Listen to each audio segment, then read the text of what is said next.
دیکھیے، ایک لفظ ہوتا ہے استغفر اللہ پڑھنا، اور ایک بات ہوتی ہے کہ اسے صحیح طریقے سے پڑھنا۔ اس کی مثال اس طرح سے ہے کہ جب آپ ایگزامینیشن ہال میں ایگزام دے رہے ہوتے ہیں تو اگر آپ سوالات کے جوابات ٹھیک طریقے سے دیں گے تو تبھی آپ کامیاب ہوں گے، نہ پاس ہو جائیں گے۔ اسی طرح سے استغفر اللہ کا معاملہ ہے، اگر آپ اسے صحیح طریقے سے پڑھ لیں گے تبھی آپ کو آپ کا مقصد ملے گا۔ آپ کی زندگی میں جو پریشانیاں ختم ہو جائیں گی اور آپ کو اللہ تعالیٰ کی نعمتیں ملے گی، بشرط یہ ہے کہ آپ نے اسے صحیح طریقے سے پڑھنا ہے۔ تو آج کی اس ویڈیو میں آپ کو اسی ٹاپک پر بات کروں گی، کیونکہ میری بہت ساری بہنیں اور بھائی آج کل کرائے کے گھروں میں ہیں، بہت سارے مشکلات میں ہیں، مالی حالات کی تنگی کی وجہ سے کبھی خرچے کے پیسے ختم ہو جاتے، بچوں کی فیس کے لیے پیسے نہیں رہتے، بچوں کو پڑھائی کے لیے مسئلے ہونے لگے ہیں، شوہر کے کاروبار نہیں چل رہے ہیں۔ آج کل میری بہنیں اور بھائی اپنے حالات کو لے کر بہت پریشان ہیں، جو کہتے ہیں ہم استغفار بھی پڑھتے ہیں لیکن ہم کو اس کا کوئی اثر نہیں ہوتا، اس کے ہم کو کچھ فائدے نظر نہیں آتے، ہم کو دکھائی نہیں دیتے، ہم استغفار لگاتار پڑھتے ہیں پھر بھی ہم کو اس کے جو میریکلز ہے وہ دکھائی بالکل بھی نہیں دیتے۔ تو ایسا نہیں ہے، میں آپ کو اس ویڈیو میں ضرور بتاؤں گی، اس کا طریقہ بتاؤں گی، اسے کس طرح پڑھنا ہے اور اس کو دعا کیسی کرنی ہے استغفار کرنے کے بعد۔ آج کی یہ ویڈیو اتنی زیادہ خاص اور فائدے مند ہے، بس آپ نے اس کو کمپلیٹ دیکھ لینا ہے، انشاءاللہ تعالی آپ کے مسائل حل ہونا شروع ہو جائیں گے، اور میں بھی آپ سب کے لیے بہت دعا کروں گی۔ دیکھیے، ایک ٹائم تھا جب مجھے استغفر اللہ کی فضیلت کے بارے میں اتنی اویئرنیس نہیں تھی۔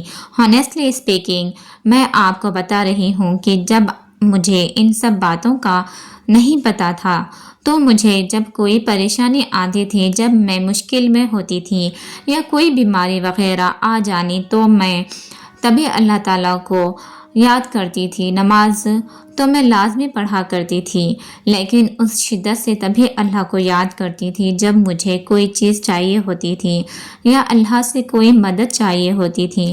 جیسے ہی اللہ تعالیٰ مجھے اس تکلیف سے نکال دیتا ہے، آپ یقین کریں مجھے بالکل بھی اس بات کا اندازہ نہیں تھا، تب مجھے استغفر اللہ کی طاقت کا علم نہیں تھا، تو میں بس اس طرح سے اپنی زندگی گزار رہی تھی۔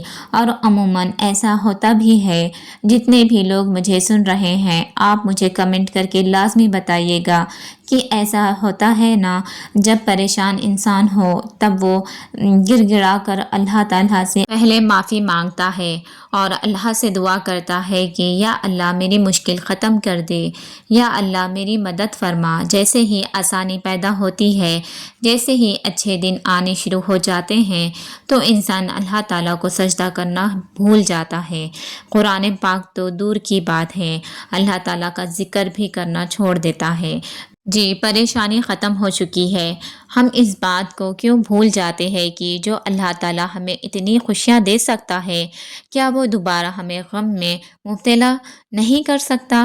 اگر آپ غم میں ہیں، اللہ تعالیٰ نے آپ کو اس چیز سے نکالا ہے تو آپ اللہ کا شکر اور زیادہ ادا کریں کہ یا اللہ تیرا شکر ہے، تو نے اس پریشانی سے نکال کر میری دعا سنی ہے۔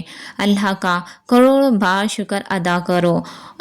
سب سے پہلے کرنا چاہیے کہ اللہ تعالیٰ تیرا شکر ہے، تو نے میری یہ دعا قبول کی، تو نے مجھے یہ چیز عطا کی ہے جس کی دل میں میرے لیے تڑپ تھی، شدت تھی۔ ہمیں تو اور قریب ہو جانا چاہیے اللہ تعالیٰ کے، لیکن ہم کرتے کیا ہیں، بالکل ہی غفلت برتتے ہیں، ہمیں پتہ نہیں چل رہا ہوتا کہ ہمیں جو کام کرنے والے ہیں ہم نے وہ نہیں کرنے، اور جو نہیں کرنے والے ہیں وہ ہم سب کر رہے ہوتے ہیں۔ دیکھیے، اللہ تعالیٰ سے نہ کچھ لوگ مایوس ہو کر دعا مانگنا چھوڑ دیتے ہیں، ایک بار مانگی دعا، 2 بار مانگی، 4 بار مانگی، نہیں قبول ہو رہی تو لوگ دعا ہی کرنا چھوڑ دیتے ہیں۔ ایسا بالکل بھی آپ سب نے نہیں کرنا ہے، دعا مانگنی نہیں چھوڑنی، اللہ تعالیٰ کی ذات پر یقین نہیں چھوڑنا ہے۔ بالکل، آپ نے پورے یقین اور اعتماد کے ساتھ دعا کرنی ہے۔ اکثر اوقات ہم ضد لگائے بیٹھے ہوتے ہیں کہ ہمیں وہ چیز مل جائے جس کی شدت ہمارے دل میں ہے، وہ نہیں مل رہی ہوتی۔ یہ چیز ہم کیوں نہیں سوچتے کہ ہو سکتا ہے اللہ تعالیٰ کی طرف سے اس میں میرے لیے بہتری ہو؟ تب اس کنڈیشن میں ہمیں یہ دعا مانگنی چاہیے کہ یا اللہ، یہ گھر میرے حق میں بہتر نہیں ہے تو اس کی تڑپ میرے دل سے نکال دے۔ اور بے شک اللہ تعالیٰ دلوں کو بدلنے پہ قادر ہے۔ آپ یقین کریں، یا یہ میرا پرسنل ایکسپیرینس ہے، ایک چیز کو تڑپ کر مانگنا اور ایک چیز اس کے لیے ایک دل ہی بدل جانا، یہ میں نے خود اپنی زندگی سے یہ تجربہ سیکھا ہے کہ اللہ تعالیٰ اس چیز کی شدت انسان کے دل سے نکال دیتا ہے۔ ایک وقت تھا مجھے بھی ایک چیز چاہیے تھی اللہ تعالیٰ سے، لیکن وہ میرے حق میں بہتر نہیں تھی، تو اللہ تعالیٰ نے الحمدللہ ایسا دل بدلا کہ اب وہ چیز مجھے اتنی بیکار اور فضول نظر آتی ہے میری نظر میں کہ یا اللہ، میں تیرا کتنا شکر ادا کروں، اتنا کم ہے کہ تو نے میرا دل ہی بدل دیا۔ اس چیز سے ایسے نفرت سی ہو گئی۔ آپ یقین کریں، آپ کو اپنے ذاتی تجربے سے یہ بات بتا رہی ہوں میں۔ آپ نے کیا کرنا ہے، اللہ تعالیٰ سے مانگنا کس طرح سے ہے، جیسے ایک بچہ نہ ضد کر رہا ہوتا ہے۔ میری بیٹی 6 سال کی ہے، اسے ایک ٹوائے چاہیے تھا جس کے لیے وہ لگاتار مجھ سے ضد کر رہی تھی۔ کھانا بالکل نہیں کھا رہی تھی جب تک میں اس کو ٹوائے لا کر نہ دوں، تو اتنی ضد کر رہی تھی۔ پھر مجھے اس کی بات ماننا ہی پڑا۔ میں نے کہا اچھا بابا ٹھیک ہے، اتنی ضد ہے اس چیز کے لیے، ٹھیک ہے، مگر میری گڑیا اتنی ہی ضد کر رہی ہے اور اس کے دل میں اس چیز کی اتنی تڑپ ہے، تو میں رات کو چاہے کتنی ہی بھی تھکی ہوں یا دکانیں بند ہونے والی ہو، میں اپنی بچی کے لیے وہ کھلونا ضرور لا کر دوں گی۔ تو یہاں میں آپ کو یہ بات بتانا چاہ رہی ہوں کہ دیکھیے، بچہ کتنی ہی ضد کیوں نہ کرے، اماں کو ہار ماننی پڑتی ہے، اس کو دینا ہی ہوتا ہے وہ چیز لا کر۔ تو دیکھیے، آپ نے جب ایک چھوٹا سا بچہ اپنی ماں سے کسی چیز کے لیے ضد کرتا ہے، روٹھ جاتا ہے، کھانا پینا چھوڑ دیتا ہے، تو ایک ماں کا دل پگھل جاتا ہے۔ چاہے کچھ بھی ہو جائے، ماں اپنے بچے کی وہ ضد پوری کر دیتی ہے، کیونکہ ماں اپنے بچے سے بے حد پیار کرتی ہے۔ اب سوچئے، ایک ماں اپنے بچے سے کتنا پیار کرتی ہے۔ 70 ماؤں سے بھی زیادہ پیار کرنے والا ہمارا اللہ ہے، لیکن جب ہمیں اللہ تعالیٰ سے کوئی چیز چاہیے ہوتی ہے، ہم کیا کرتے ہیں؟ ایک بار دعا مانگی، 2 بار مانگی، اگر پھر نہیں ملی تو ہم مایوس ہو کر دعا مانگنا ہی چھوڑ دیتے ہیں۔ ہمیں اللہ سے مانگنا کیسا چاہیے؟ ایک بچے کی طرح پوری ضد کے ساتھ، پوری تڑپ کے ساتھ اللہ تعالیٰ سے کہیں یا اللہ، مجھے میری یہ پریشانی دور کر دے، مجھے یہ رزق چاہیے، مجھے یہ کام بنا دے۔ اللہ تعالیٰ تو وہ ذات ہے جو باز نہیں آتا اپنے بندوں کی دعا سننے سے۔ اگر آپ کی کوئی دعا قبول نہیں ہو رہی نا، تو اپنی دعا میں اور شدت پیدا کر دیں، اللہ سے رو رو کر مانگیں، بس ساتھ میں یہ ضرور کہیں یا اللہ، اگر یہ چیز میرے حق میں بہتر ہے تو مجھے عطا فرما، اور اگر بہتر نہیں ہے تو اس کی خواہش میرے دل سے نکال دے۔ آپ یقین کریں، جب آپ یہ بچے کی طرح ضد کر کے گڑ گڑا کر اپنے رب سے مانگیں گے تو وہ رب آپ کو کبھی مایوس نہیں کرے گا انشاءاللہ۔ آپ کے معاملات کس طرح سے حل ہوں گے آپ سوچ بھی نہیں سکتے۔ اور اگر آپ چاہتے ہیں نا کہ آپ کے بچے بہت کامیاب زندگی گزارے، ترقیوں پہ ترقیاں کرے اور نیک بن جائے، نیک لوگوں کی طرح، سب سے پہلے آپ خود ان سب کے لیے ایک رول ماڈل بن جائے۔ دیکھیے، اگر آپ نماز پڑھیں گے تو وہ آپ کو دیکھ کر سیکھیں گے کہ نماز کس طرح سے پڑھنی ہے۔ اگر مین ہی ڈرامے، فلمیں وغیرہ دیکھیں گے تو بچوں پہ کیا اثر ہوگا؟ کیا وہ ترقی کی طرف جائیں گے؟ ان کی ماں اس طرح کی ہے۔